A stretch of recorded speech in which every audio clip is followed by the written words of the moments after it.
श्री शिवानंद लहरी 56th श्लोका। नित्याय त्रिगुणात्मने पुरजिते, नित्याय त्रिगुणात्मने पुरजिते, कात्यायनी श्रेयसे, कात्यायनी श्रेयसे। नित्याय त्रिगुणात्मने पुरजिते, कात्यायनी श्रेयसे।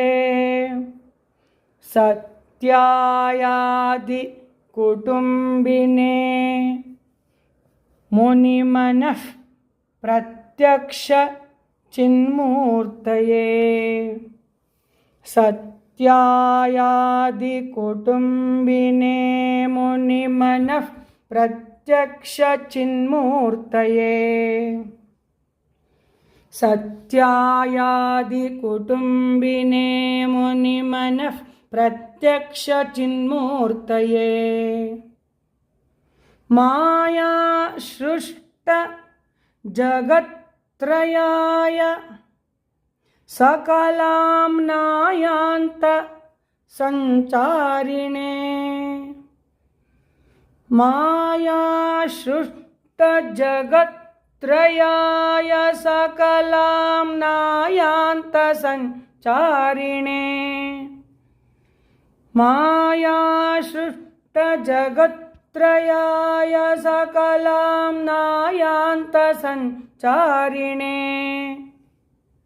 सायं ताण्डव संभ्रमाय जटिने, सायं ताण्डव संभ्रमाय जटिने।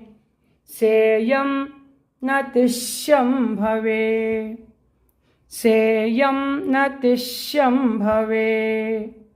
सायं ताण्डव संभ्रमाय जटिने, सेयं नतिष्यं भवे।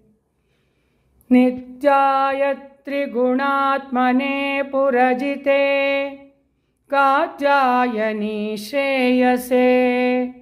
सत्यायादि कुटुंबिने, मुनिमनः प्रत्यक्ष चिन्मूर्तये।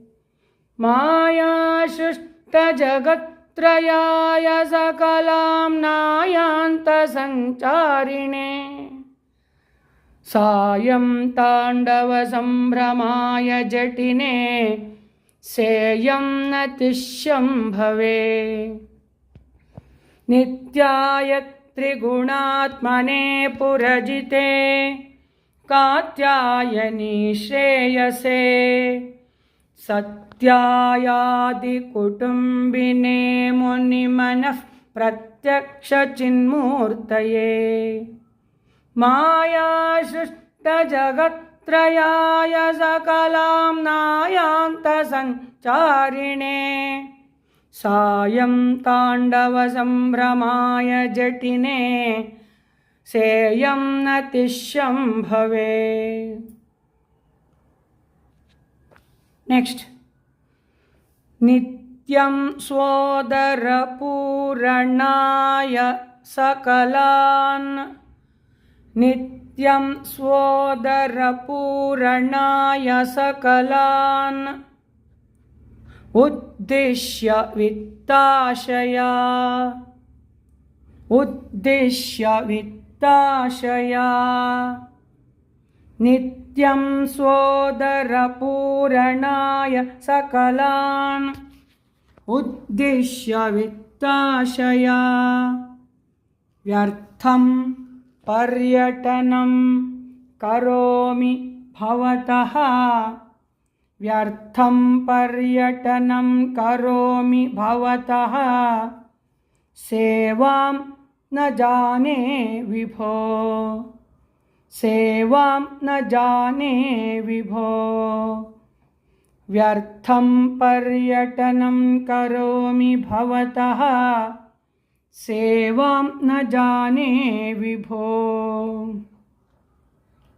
मज्जन्मान्तर पुण्यपाकबलतः मज्जन्मान्तरपुण्यपाकबलतः त्वं सर्वान्तरः त्वं सर्वान्तरः मज्जन्मान्तरपुण्यपाकबलतः त्वं सर्वान्तरः तिष्ठस्येव हितेन वा पशुपते तिष्ठस्येव हितेन वा पशुपते ते रक्षणीयोऽस्म्यहम् ते रक्षणीयोऽस्म्यहम् तिष्ठस्येव हितेन वा पशुपते ते रक्षणीयोऽस्म्यहम् नित्यं सोदरपूरणाय सकलान् उद्दिश्य वित्ताशया व्यर्थं पर्यटनं करोमि भवतः सेवां न जाने विभो मज्जन्मान्तरपुण्यपाकबलतः त्वं सर्वान्तरः तिष्ठस्येव हितेन वा पशुपते ते रक्षणीयोऽस्म्यहम् नित्यं सोदरपूरणाय सकलान् उद्दिश्य वित्ताशया व्यर्थं पर्यटनं करोमि भवतः सेवां न जाने विभो मज्जन्मान्तरपुण्यपाकबलतः त्वं सर्वान्तरः तिष्ठस्येव हितेन वा पशुपते ते रक्षणीयोऽस्म्यहम्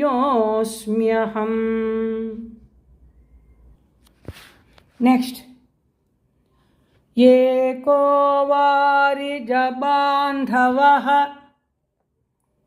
एको वारिजबान्धवः क्षितिनभो व्याप्तं तमोमण्डलम्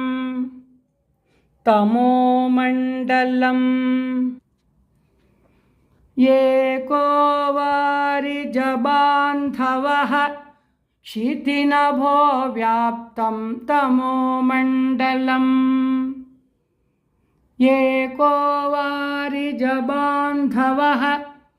क्षितिनभो व्याप्तं तमोमण्डलम् भित्त्वा लोचनगोचरोऽपि भवति भित्त्वा लोचनगोचरोऽपि भवति त्वं कोटिसूर्यप्रभः त्वं कोटिसूर्यप्रभः भित्त्वा लोचनगोचरोऽपि भवति त्वं कोटिसूर्यप्रभः वेद्यः किं न भवस्यहो घनतरम् वेद्यः किं न भवस्यहो घनतरम् कीदृग् भवेन् मत्तमः कीदृग् भवेन् मत्तमः कीदृग् भवेन् मत्तमः वेद्यः किं न भवस्यहो घनतरम् कीदृग् भवेन् मत्तमः तत्सर्वं व्यपनीय मे पशुपते तत्सर्वं व्यपनीय मे पशुपते साक्षात् प्रसन्नो भव साक्षात् प्रसन्नो भव तत्सर्वं व्यपनीय मे पशुपते साक्षात् प्रसन्नो भव एको वारिजबान्धवः क्षितिनभो व्याप्तं तमो मण्डलम् भित्त्वालोचनगोचरोऽपि भवति त्वं कोटिसूर्यप्रभः वेद्यः किं न भवस्यहो घनतरं कीदृग्भवेन्मत्तमः तत्सर्वं व्यपनीय मे पशुपते साक्षात् प्रसन्नो भव एको वारिजबान्धवः क्षितिनभो व्याप्तं तमो मण्डलम् भित्त्वालोचनगोचरोऽपि भवति त्वं कोटिसूर्यप्रभः वेद्यः किं न भवस्यहो घनतरं कीदृग्भवेन्मत्तमः तत्सर्वं व्यपनीय मे पशुपते साक्षात् प्रसन्नो भव। नेक्स्ट हंसः पद्मवनं समिच्छति यथा हंसः पद्मवनं समिच्छति यथा नीलाम्बुदं चातकः नीलाम्बुदं चातकः हंसः पद्मवनं समिच्छति यथा नीलाम्बुदं चातकः कोकः कोकनदप्रियं प्रतिदिनं कोकः कोकनदप्रियं प्रतिदिनं चन्द्रं चकोरस्तथा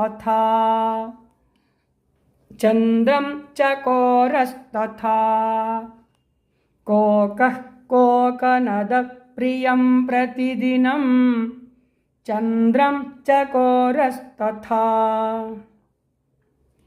चेतो वाञ्छति मामकं पशुपते चेतो वाञ्छति मामकं पशुपते चिन्मार्गमृग्यं विभो चिन्मार्गमृग्यं विभो चेतो वाञ्छति मामकं पशुपते चिन्मार्गमृग्यं विभो गौरीनाथ भवत्पदाब्जयुगलं गौरीनाथ भवत्पदाब्जयुगलं कैवल्यसौख्यप्रदं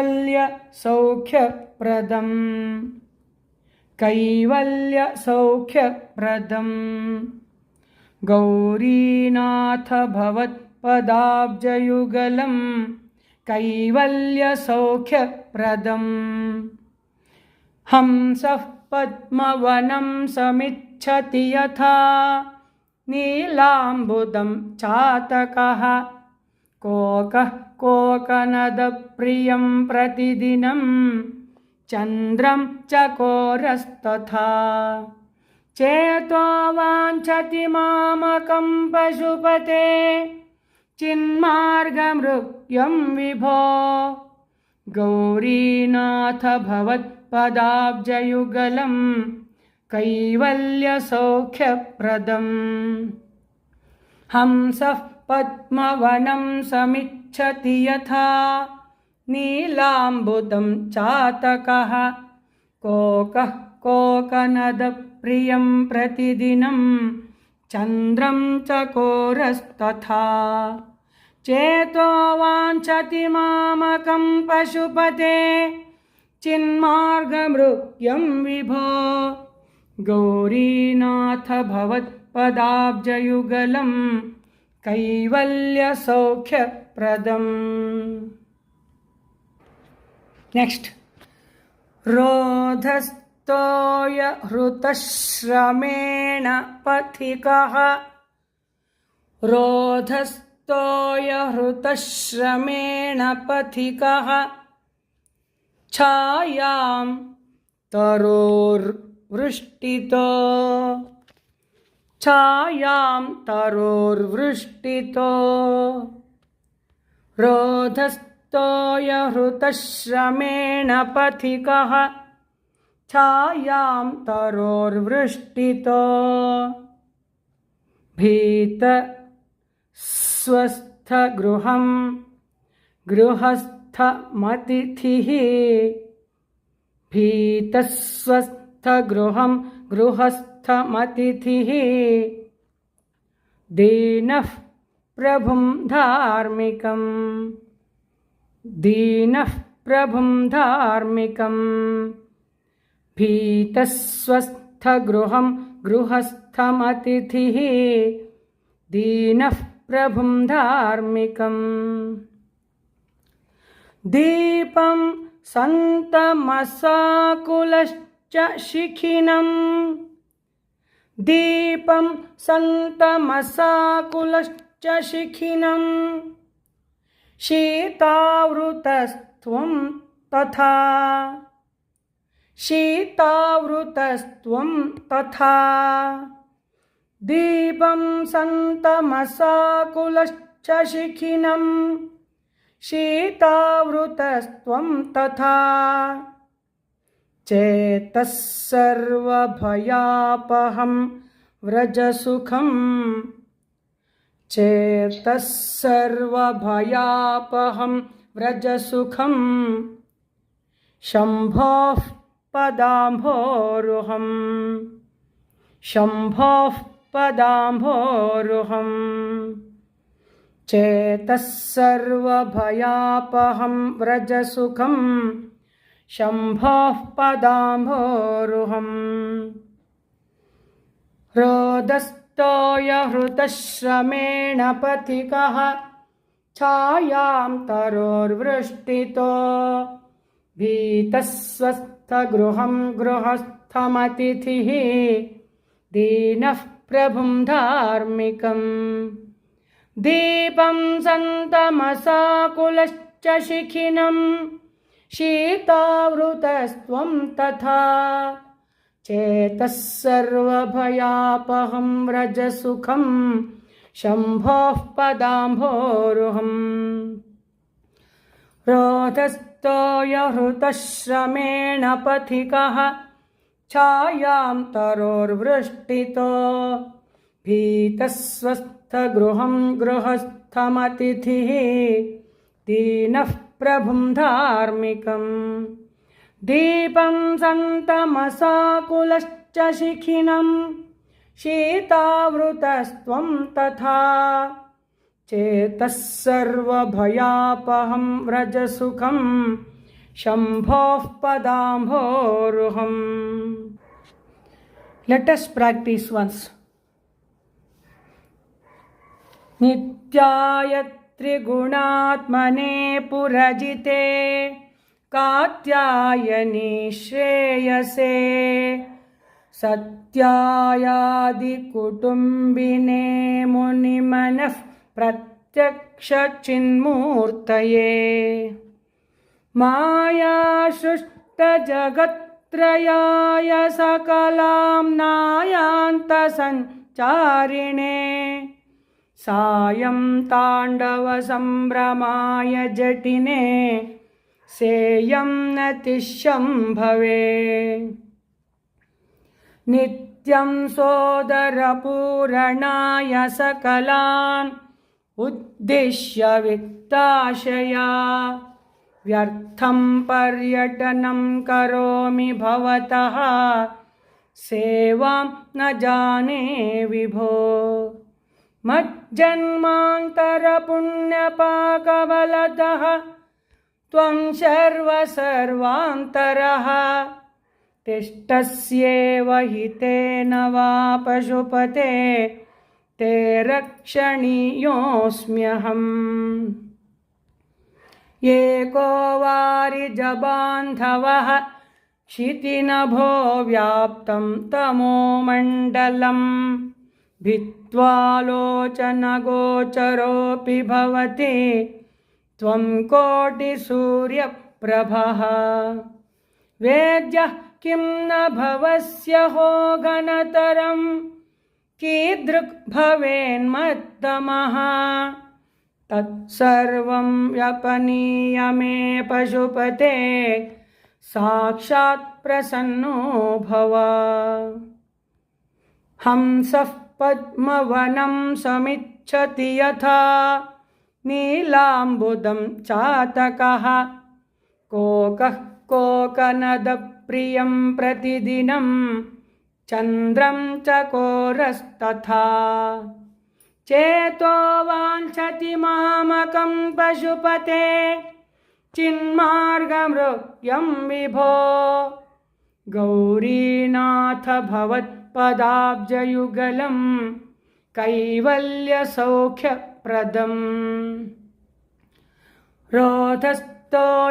रोधस्तोयहृतश्रमेण पथिकः छायां तरोर्वृष्टितो भीतस्वस्थगृहं गृहस्थमतिथिः दीनः प्रभुं धार्मिकम् दीपं सन्तमसाकुलश्च शिखिनं शीतावृतस्त्वं तथा चेतः सर्वभयापहं व्रजसुखं शम्भोः पदाम्भोरुहम्